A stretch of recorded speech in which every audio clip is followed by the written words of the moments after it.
A única forma da gente não se alegrar com os milagres que vão acontecer é se a gente não acreditar que eles já estão acontecendo. Amém? Então, eu não vou parar até você liberar um sorriso no final desse culto, porque hoje é um bom dia para viver milagres. Você crê nisso? De verdade, você crê nisso?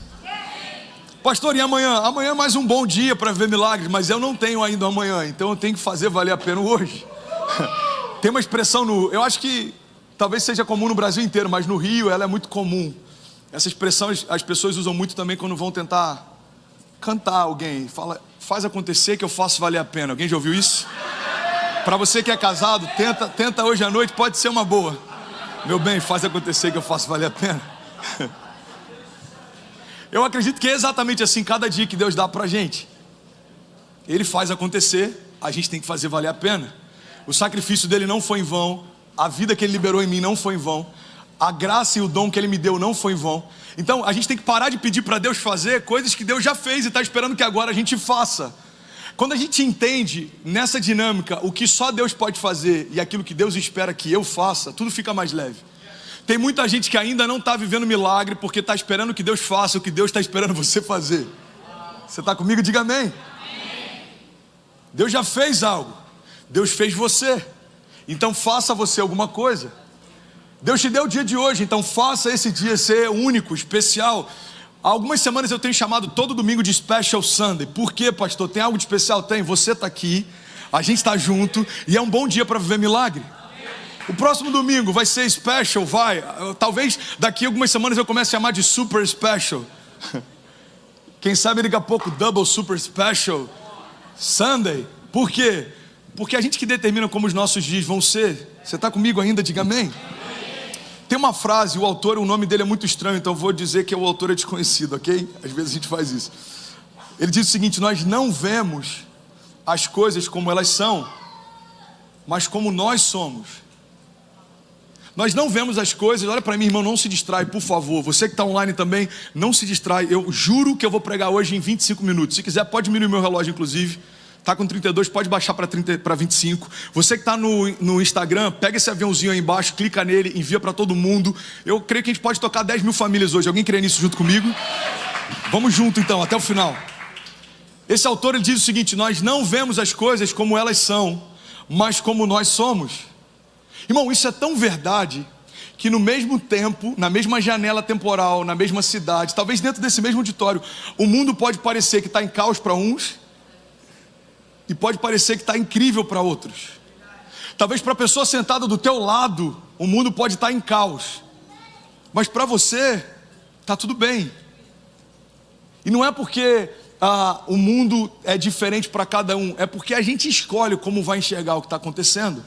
Você pode escolher uma porta, você pode enxergar uma porta fechada como um livramento, ou você pode ficar a semana inteira reclamando do que não aconteceu, ao invés de se levantar para declarar o que vai acontecer. Você sabia que a dinâmica da fé, olha que louco isso, a dinâmica da fé é tratar as coisas que não são como se já fossem. E às vezes a gente usa a dinâmica da fé para gerar problemas, mas a gente não usa a dinâmica da fé para gerar milagres. A gente trata problemas que ainda não são como se já fossem. A gente trata crises que não são como se já fossem. Só que nem sempre a gente consegue ter essa mesma autoridade e confiança para tratar milagres que não são como se já fossem. Irmão, olha só, eu não estou dizendo que você tem que ser negligente. A fé não significa negligenciar problemas. A fé significa não dar para problemas um lugar de influência na construção da tua história. Problemas continuam sendo problemas. Não estou chamando você para olhar para os teus bills, para os invoices, para os boletos e todo dia de manhã ficar declarando: isso não é um boleto, isso não é um boleto, isso não é um boleto. O boleto não vai deixar de ser boleto, independente da fé que você tem. A questão é que eles não podem definir como vai ser o seu dia. Eu não estou falando para você pegar um diagnóstico médico e falar: esse tumor não é um tumor, não é um tumor. Não, ele é um tumor, mas existe um nome acima de todo tumor. Então é entender que o problema é um problema, mas confiar que um milagre, irmão, é um milagre. Às vezes a gente consegue tratar coisas que são palpáveis como se fossem mais reais do que aquilo que é sobrenatural. Irmão, o sobrenatural não é algo que está abaixo, é algo que está acima. Então o milagre às vezes parece que é difícil da gente confiar nele. Por quê? Porque ele está numa dinâmica que só quem nasceu de novo enxerga. Jesus chega ao ponto de dizer naquele encontro entre ele e Nicodemos. Nicodemos era um mestre da lei, conhecia tudo a respeito da lei. E chega para Jesus de madrugada e faz algumas perguntas a respeito do reino. Jesus fala para ele: se você não nascer de novo, você não pode enxergar o reino do meu Pai. E no segundo momento Jesus diz: se você não nascer de novo, você não pode acessar o reino do meu Pai. Irmão, Jesus está deixando bem claro que o homem espiritual discerne as coisas espirituais e o homem natural discerne as coisas naturais. Então, como, pastor, eu consigo crer em milagres? Quando eu me tornar alguém que se move por milagres. É impossível ter uma mente negativa e acreditar que vai ter uma vida positiva. Tem pessoas, irmão, que se você ficar 5 minutos do lado dela, você já sai pior do que quando você chegou. Alguém já teve algum contato assim? Não, pense em alguém além da sua sogra. Você já teve algum contato? Estou brincando. Minha sogra é linda, inclusive, deve estar conectada aqui. Te amo, sogrinha, Deus te abençoe. Mas vocês estão rindo, mas é um momento que sempre rola um desabafo, né? Você vê que quem não está rindo é só quem está com a sogra do lado. Vai pedir para ir no banheiro, vai morrer de rir lá dentro. Muito bom. Bom, é impossível ter uma mente negativa e ter uma vida positiva. Por quê? Porque os meus pensamentos definem para onde eu estou indo. Os meus pensamentos definem como eu me movo. Irmão, olha para mim, por favor. Tem muita gente com muito potencial vivendo uma vida ordinária. Por quê? Porque tem uma mente fraca. Qualquer coisa abate, qualquer coisa desanima, qualquer coisa faz com que você seja inconstante. Então entende. Obrigado, irmão, tamo junto. O que vai mudar a nossa história não é o nosso potencial, porque todo mundo tem potencial para algo. Eu li uma coisa uma vez e é uma grande verdade, irmão. Todo mundo serve para alguma coisa, nem se for como um mau exemplo. Então todo mundo aqui tem potencial. Você sabia que existem pessoas aqui com potencial para pregar muito melhor do que pregadores que você se inspira? Tem pessoas aqui com potencial para compor músicas muito mais, talvez, sensíveis do que algumas que você ouve. Tem pessoas aqui com potencial para construir o futuro, para empreender, enxergar o que ninguém está enxergando, se mover de uma forma que ninguém está se movendo. Mas não é o potencial que define a tua história, é o que você faz com o que você tem. Tem uma frase de Aquíloco que eu amo, ele diz o seguinte: nós não subimos ao nível das nossas expectativas, nós descemos ao nível do nosso preparo. Então potencial não é nada se você não tiver uma mente forte. Promessas de Deus não são nada se você não se mover para que elas se cumpram. Milagres em Deus podem não significar nada para você se você não crê que eles existem. Você crê comigo? Diga amém. Então hoje é um bom dia para viver milagres. Pode ser uma certeza para alguns e pode ser só uma frase positivista para outros. Agora olha que interessante, irmão. A única voz que o teu futuro ouve é a voz da tua semeadura. Então tem pessoas semeando nesse exato momento palavras e confissões de fé e de milagre, e vão viver daqui a algum tempo favor, graça e milagre. Tem pessoas nesse exato momento que estão com o coração fechado, não crendo que Deus pode fazer, não acreditando que Deus pode mudar. E olha só que coisa louca, daqui a algum tempo sabe o que vai acontecer? Nada. O problema é que às vezes a gente fica comparando. Eu já falei sobre isso algumas semanas atrás. A gente fica querendo comparar a colheita sem comparar a semeadura. E a gente quer viver o que os heróis da fé viveram sem fazer o que os heróis da fé fizeram. A gente quer viver o que alguns homens de Deus viveram sem fazer o que alguns homens de Deus fizeram. Irmão, Paulo chega ao ponto de dizer em uma das cartas dele o seguinte: olha, ninguém ora mais em línguas do que eu. E não é para se orgulhar de uma forma vaidosa, é para deixar claro que o platô mudou, o patamar mudou. A gente está debaixo de uma nova aliança. Antes existia uma aliança que ela era pautada na lei, agora existe uma nova aliança pautada na graça. E tem muita gente achando que agora com a graça ficou mais fácil. Não, não ficou mais fácil. Na lei, se você adulterasse com uma mulher, você estava em pecado. Na graça, se você se imaginar adulterando, já está complicada a sua situação. A graça, ela não tornou as coisas mais fáceis, irmão. A graça, ela elevou o nível. Você está comigo ainda? A graça elevou o nível.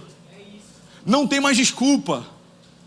Porque agora não é uma visitação de Deus em você, agora o Espírito habita em você.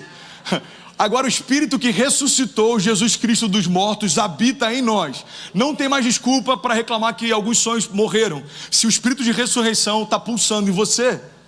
Não tem mais desculpa para dizer que Deus não faz milagres. Se você está de pé, existe um milagre acontecendo.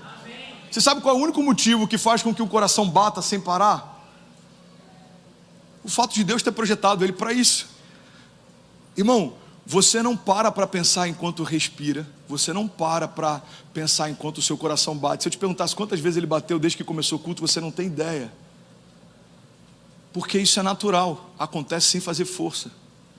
E é para essa dinâmica que Deus chamou a gente para caminhar em fé. Crer em milagres não é algo que você tem que se esforçar, é quem você é. Você está comigo?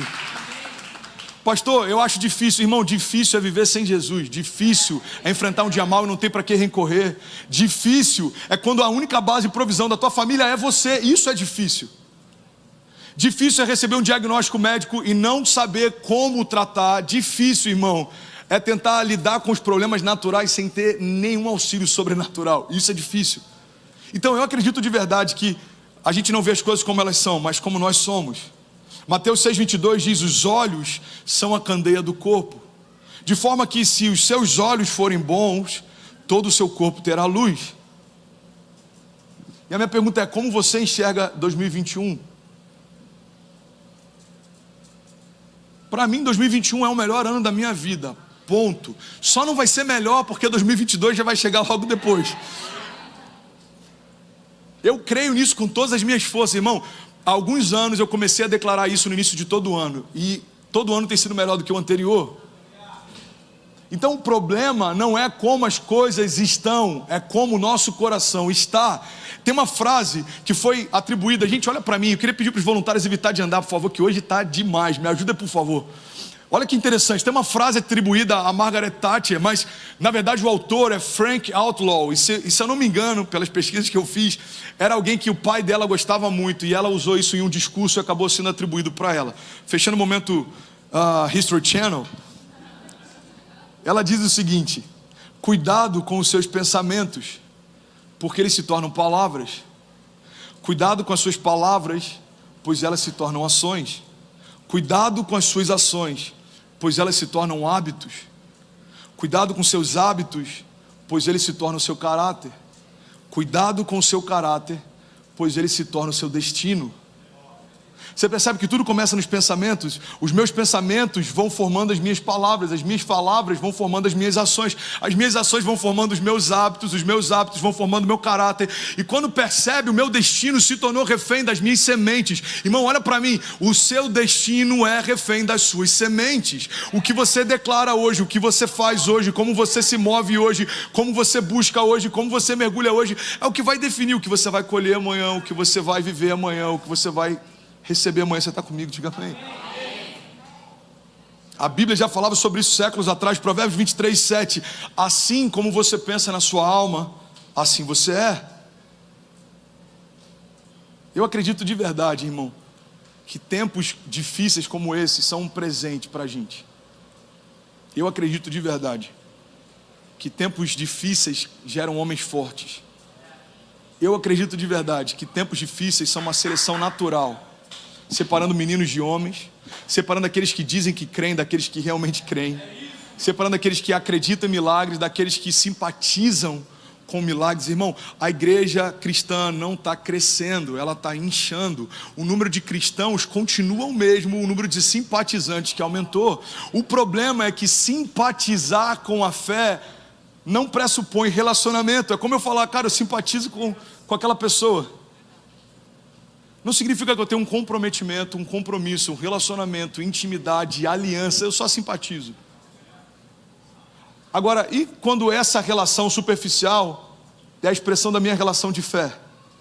E se a gente percebesse que talvez 60% dos novos cristãos dos últimos 10 anos estão se relacionando exatamente assim? Simpatizam com a ideia de um Deus que é bom, mas não é a simpatia que a gente tem pelo Evangelho que vai mudar a nossa história. É uma aliança que vai mudar a nossa história. Você está comigo? Diga amém. Então, irmão, hoje é um bom dia para viver milagres. O que eu preciso fazer? Em primeiro lugar, sair desse lugar de simpatia e começar a caminhar nesse lugar de aliança.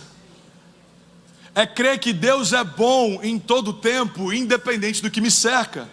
Porque é fácil crer que Deus é bom quando a colheita é boa. Difícil é crer que Deus é bom quando vem uma praga e rouba toda a minha colheita. É fácil crer que Deus é bom quando tudo prospera. Difícil é crer que Deus é bom quando as portas se fecham.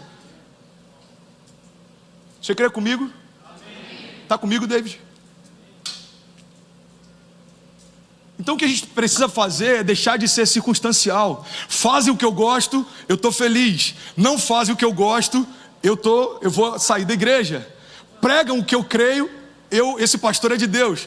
Pregam algo que me confronta, eu não sei se eu gosto tanto desse pastor assim. Irmão, a gente tem se tornado tão volúvel e inconstante que de tempos em tempos uma nova comunidade de fé cresce, mas não é porque tem novos convertidos chegando, é porque tem crentes insatisfeitos da comunidade anterior se mudando para essa, até que uma ruptura aconteça no púlpito por uma palavra ou por algum problema de caráter e uma nova comunidade de fé começa a ser inchada.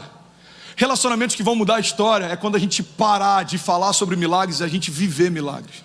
É quando a gente parar de falar sobre o sobrenatural e viver o sobrenatural. É quando a gente parar de falar sobre o que Deus, quem sabe, pode fazer e começar a viver o que Deus está fazendo, irmão. Deus está fazendo uma coisa nova. Vocês não percebem? É o que Ele diz. Estou fazendo fontes de água em meio a desertos. Eu tenho que trazer a minha memória. Hoje é um bom dia para viver milagre. Por quê? Porque eu não dependo de nada que é temporário, eu carrego uma palavra eterna. Eu não dependo de homens, porque o próprio Deus já liberou palavras sobre mim. A Bíblia diz que sobre toda a promessa que Deus me fez, Ele já liberou o sim e o amém. Você já foi, irmão, você já foi liberado por Deus para prosperar, avançar, continuar. Então por que a gente vai parar para se comparar, reclamar? Às vezes, quem olha para a gente no púlpito, sempre pregando palavras de renovo e esperança, pode ter a falsa sensação de que para a gente está tudo indo bem, mas não está. Não é nenhum super crente pregando para você, é alguém que tem desafios no casamento, desafio na criação de filhos, desafios financeiros, desafios na igreja, desafios no domínio próprio. E é por isso que a gente tem autoridade para pregar. Por quê? Porque a gente não fala do que acredita que Deus pode fazer, a gente fala do que Deus de fato já está fazendo. Você está comigo?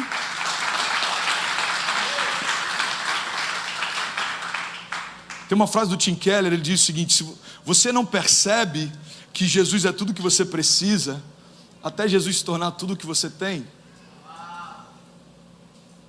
Alguém já quebrou aqui, tipo, cara, eu quebrei completamente, financeiramente ou emocionalmente? Alguém já teve que recomeçar? É engraçado que quando aquilo que é fútil sai, a gente começa a dar valor ao que realmente tem valor. E a gente percebe que momentos como esse, depois que passam, até que não são tão ruins. Porque se eles não acontecessem, talvez o nosso coração se perderia. Eu estava falando quinta-feira com os pastores de Orlando que vieram aqui, e aí a gente estava falando sobre esse desafio de quando está tudo bem, Deus chamar a gente para começar algo novo e a gente tem que recomeçar. E aí eu falei com o pastor Jason, que está indo para a igreja de Tampa. Eu falei, cara, eu creio que esse processo de Deus é didático, porque eu não confio no meu coração. Irmão, se você confiar no teu coração, você está a alguns passos de você se perder na jornada, porque o coração do homem é enganoso. Então, esses novos desafios são uma linguagem de Deus para manter o nosso coração dependente dEle. Sabe uma das coisas que mais tem roubado pastores, vou falar de pastores agora, na América, é a segurança financeira das suas próprias igrejas. Já está tudo bem, está tudo pago. Plano de saúde, plano dentário, aposentadoria, faculdade dos filhos, college, casa, carro, tudo pago. E isso é ruim? Não, não é ruim. O problema é se não tiver nenhum novo desafio que faça com que você dependa totalmente de Deus para que algo aconteça. Eu lembro que quando a gente abriu essa igreja, eu falei com o pastor Márcio, eu falei, pastor, o desafio é grande, a gente está saindo de um aluguel que a gente paga, sei lá, $300 por semana, para uma igreja que a gente vai pagar $16 mil por mês só de aluguel. A igreja é pequena, a gente é imigrante, eu não falo inglês. Ele falou, filho, você precisa ter sonhos que estão fadados ao fracasso, a não ser que Deus entre em cena no minuto final dessa história. Aquilo me deu uma paz, irmão.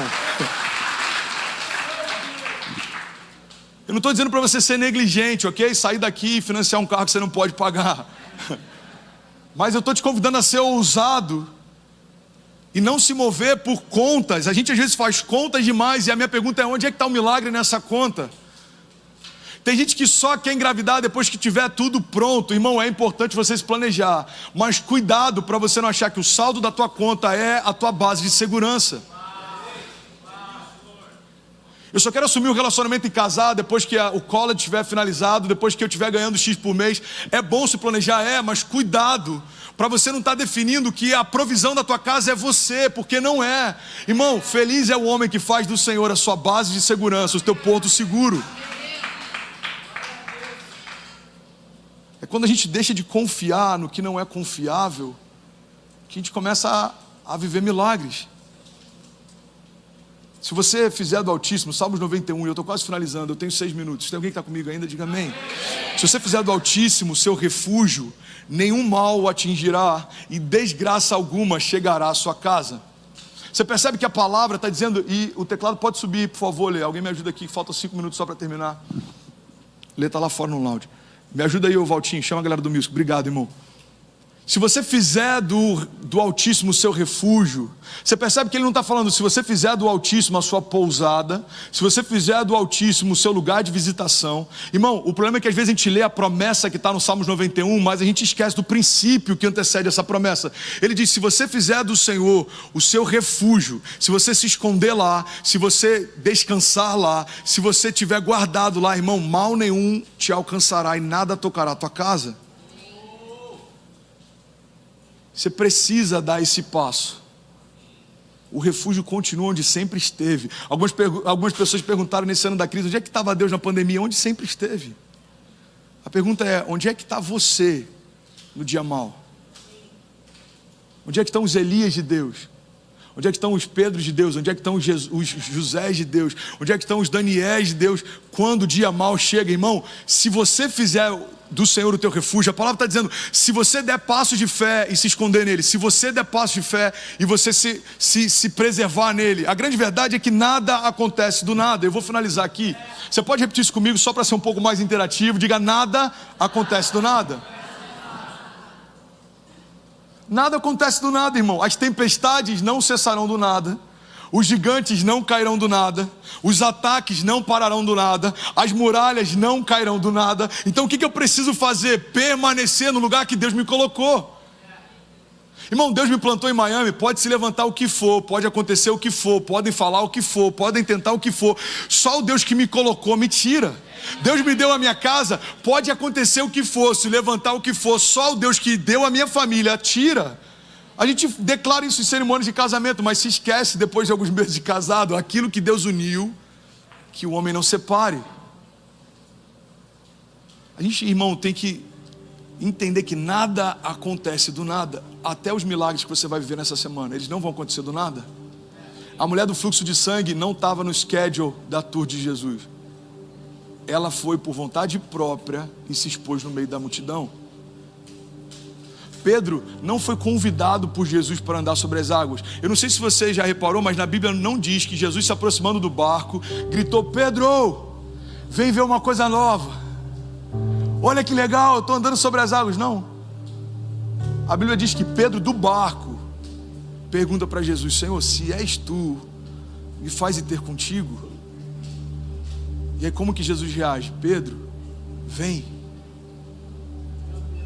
Aquele cego que gritava: Jesus, filho de Davi, tem compaixão de mim. A Bíblia diz que a multidão tentava calar a voz dele. Quanto mais tentavam repreendê-lo, mais alto ele gritava. A Bíblia não diz que os discípulos, levando aquele cego até a presença de Jesus, pediram para que ele fosse curado. A Bíblia diz que os discípulos pediam para que ele calasse a boca. Irmão, olha para mim. Você percebe que até um discípulo de Jesus, alguém apaixonado por Jesus, pode ser uma pedra de tropeço entre você e o teu milagre. Você percebe que pessoas até bem intencionadas podem poupar você do seu milagre? Olha para mim, irmão. Se Jesus tivesse ouvido Pedro, você não estava de pé hoje. Porque Pedro fala: de forma alguma permitiremos que você seja entregue. Pedro queria poupar Jesus da cruz. O problema é que se Pedro poupasse Jesus da cruz, Pedro estava poupando você do milagre da redenção. A gente vê em vários momentos pessoas bem intencionadas, irmão, só que a gente precisa entender que nada acontece do nada. Se eu tivesse ouvido bons conselhos de amigos que achavam que era mais prudente ficar, eu não teria vivido os milagres que eu estou vivendo. Eles eram mal intencionados? Não, eles eram bem intencionados. Mas se eles não viram o que eu vi, eu não posso ouvir os conselhos que eles me dão. Quando a gente veio para Orlando, falei, cara, tem algo pulsando no meu coração. Eu estou sonhando com uma igreja em Miami. Alguns bons conselhos que eu vi foram: cara, você está no teu melhor momento em Orlando, não vai agora. Cara, você está no momento de ascendência aqui, não vai.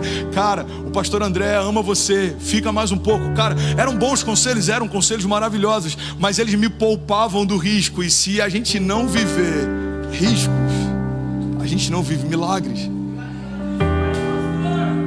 Amém, mano, tamo junto. A gente não vive milagres. André, então quer dizer que a tua vida teria sido ruim? Não, talvez ela teria sido boa, mas certamente não teria sido extraordinária.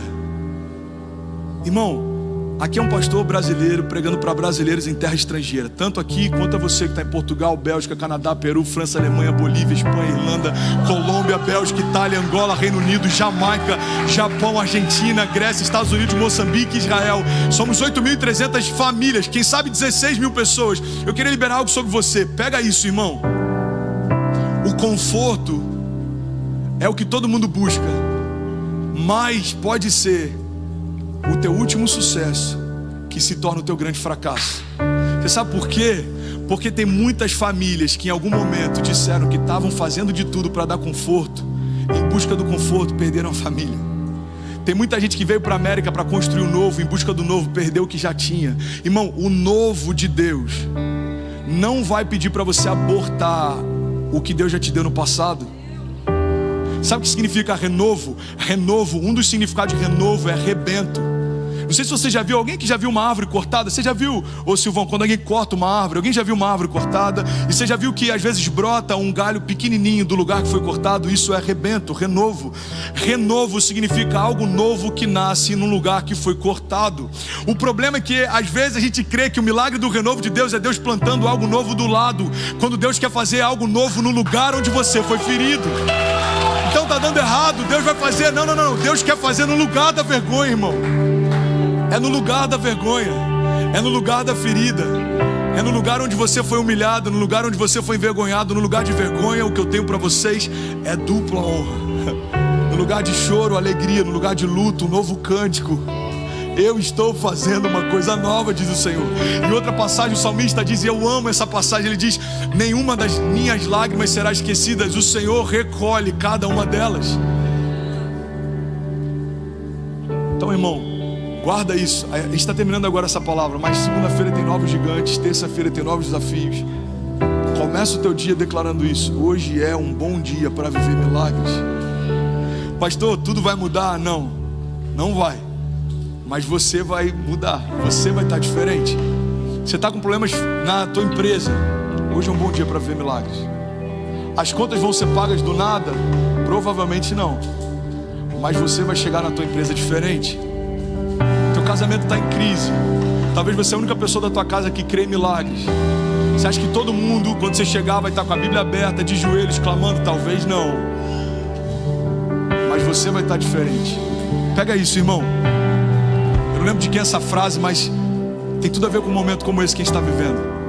Ela diz o seguinte: podem não crer na nossa teologia, podem não ouvir as nossas pregações, podem não concordar com as nossas convicções, mas ninguém pode resistir às nossas orações. Então entende isso, nada acontece do nada. O teu milagre depende de alguns passos de fé que você vai dar, depende de algumas declarações que você vai fazer, depende de você se posicionar como quem crê que já está acontecendo algo novo. Você crê nisso? Fica de pé no teu lugar, eu quero orar com você, mas fica de pé com a convicção de que tem algo sendo gerado por Deus, que por mais que os seus olhos ainda não vejam, por mais que os seus ouvidos ainda não ouçam, irmão, a gente crê, existe algo novo em Deus sendo gerado para esse tempo. Feche teus olhos em nome de Jesus. Feche teus olhos, irmão, feche teus olhos, não se distraia, curva tua cabeça. Você que está em qualquer lugar do mundo agora, se você puder, feche teus olhos, curva tua cabeça, estende suas mãos assim como alguém que recebe algo dos céus. Eu quero liberar palavras de vida sobre você. Eu quero liberar palavras de vida sobre você. Quando a gente deixa de ser refém das circunstâncias, a gente começa a viver milagres. Quando a gente deixa de ser refém dos sentimentos, a gente começa a viver milagres. Quando a gente deixa de ser refém dos pensamentos de outros, da aprovação de outros, da comparação com outros, a gente começa a viver milagres. A verdade é que tem milagres que ainda não aconteceram, porque existem olhos que ainda não se fecharam. Quando a gente fecha os olhos, o natural perde força. Você já percebeu isso, irmão? Já aconteceu isso quando você está em casa à noite, precisa ir na cozinha pegar água, está tudo escuro e você vai tateando para tentar de alguma forma entender onde você está? Tem estações que Deus convida a gente a viver que são exatamente assim. Mas não é por um descuido de Deus, é por um propósito de Deus. Toda estação que você não enxerga o próximo passo que tem que dar, a única forma é você segurar na mão dele e deixar ele guiar você. Talvez 2021 está sendo assim para alguns de nós, em algumas áreas da nossa vida. Pastor, eu não consigo enxergar nada. Então feche os teus olhos, confia nele e o mais ele fará. Olha o que a palavra diz: entrega os teus caminhos ao Senhor, confia nele e o mais ele fará. Entrega os teus caminhos ao Senhor. Feche teus olhos, irmão. Deixa eu liberar algumas palavras de Deus sobre você. Isaías 61 diz: o Espírito do Senhor soberano está sobre mim, pois o Senhor me ungiu para levar as boas novas aos pobres. E Ele me enviou para consolar os que são de coração quebrantado e para proclamar que os cativos serão soltos e os prisioneiros serão libertos. O Senhor me enviou para dizer aos que choram que é chegado o tempo do favor de Deus. É chegado o tempo do favor do Senhor e o dia da ira de Deus contra os seus inimigos. Então a todos que choram em Sião, Ele dará uma bela coroa ao invés de cinzas, uma alegre bênção ao invés de lamento, louvores festivos em lugar de desespero. E na sua justiça serão como grandes carvalhos que o Senhor plantou para a sua glória. Vocês serão chamados sacerdotes do Senhor, ministros do nosso Deus. Das riquezas das nações se alimentarão e se orgulharão de possuírem os tesouros delas. Em lugar de vergonha e desonra, desfrutarão de uma porção dupla de honra. Terão prosperidade em dobro na sua terra e terão alegria sem fim. Alguém pode dizer glória a Deus por isso? Salmo 126, aqueles que semeiam com lágrimas, com cantos de alegria colherão. Aqueles que saem chorando enquanto lançam a semente, voltarão com cantos de alegria trazendo seus feixes. Salmos 18:2 diz: o Senhor é a minha rocha, a minha fortaleza, o meu libertador, o meu Deus e o meu rochedo em quem eu me refugio. Ele é o meu escudo e o poder que me salva. Ele é a minha torre alta.